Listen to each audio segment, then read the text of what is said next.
Suresh the best foundation academy. గత సెషన్లో మనం కెన్ కుడ్ స్ట్రక్చర్ గురించి చర్చించాం.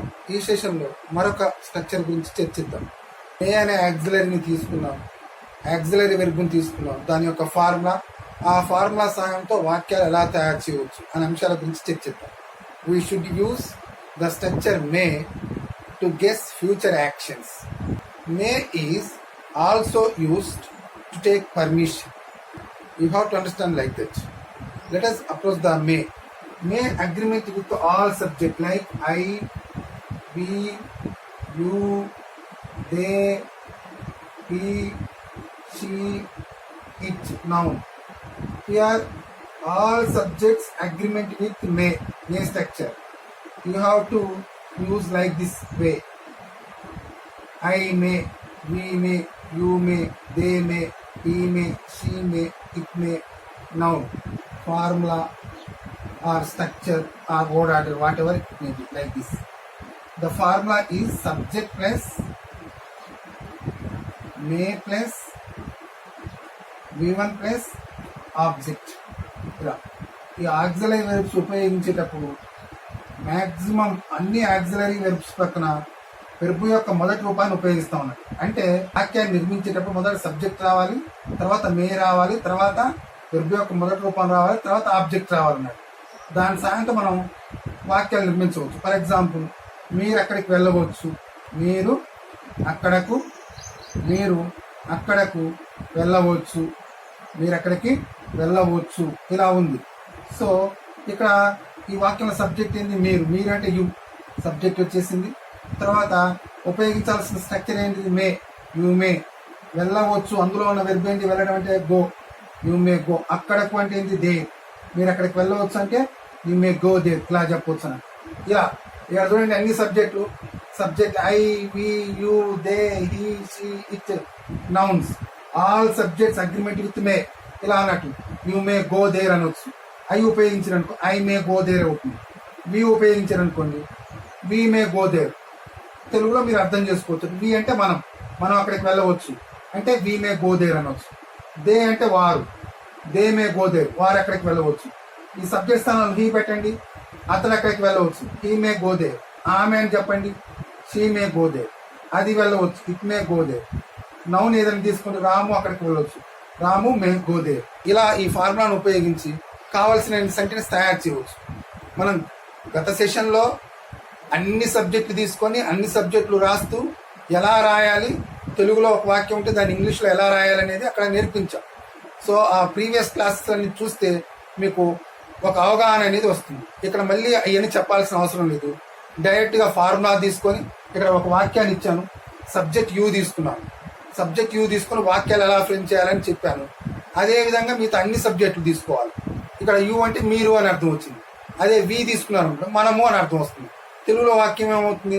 మనం అక్కడికి వెళ్ళవచ్చు. సో ఆ తెలుగులో నాడి ఏంటిది?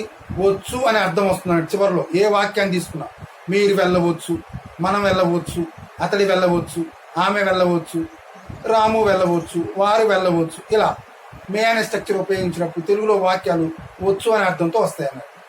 ఈ సబ్జెక్టులు ఉపయోగిస్తూ, స్ట్రక్చర్ను ఉపయోగిస్తూ వాక్యాలు తయారు చేస్తూ మాట్లాడటం అలా అన్నట్టు. మీరు అక్కడికి వెళ్ళవచ్చు అంటే యు మే గో దేర్, మనం అక్కడికి వెళ్ళవచ్చు అంటే వీ మే గో దేర్, వారు అక్కడికి వెళ్ళవచ్చు అంటే దే మే గో దేర్, అతను అక్కడికి వెళ్ళవచ్చు అంటే హీ మే గో దేర్, ఆమె అక్కడికి వెళ్ళవచ్చు అంటే షీ మే గో దేర్. ఇలా ఒక వెర్బ్ తీసుకున్న గో అనే verb.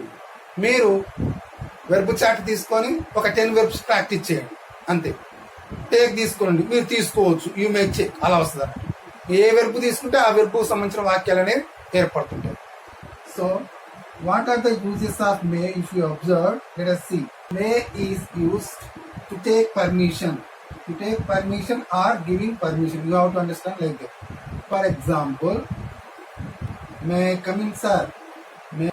So this is taking permission here, and giving permission also. Taking permission or giving permission also. Giving permission. Yes, you may come in. It is giving permission. Yes, you may come in. May is used to express taking permission or giving permission. You have to understand like that. May is used to express possibility. You have to understand like that. For example, she may get first rank. May is used to express, to make informal request. For example, may I take your notes? May I take your notes, like that. May is used to express, taking permission, giving permission, possibility, to make informal request. May is used to express wishes and give blessings. For example, may God bless you. May God bless you, like that. Is used to express purpose. May is used to express purpose. For example, each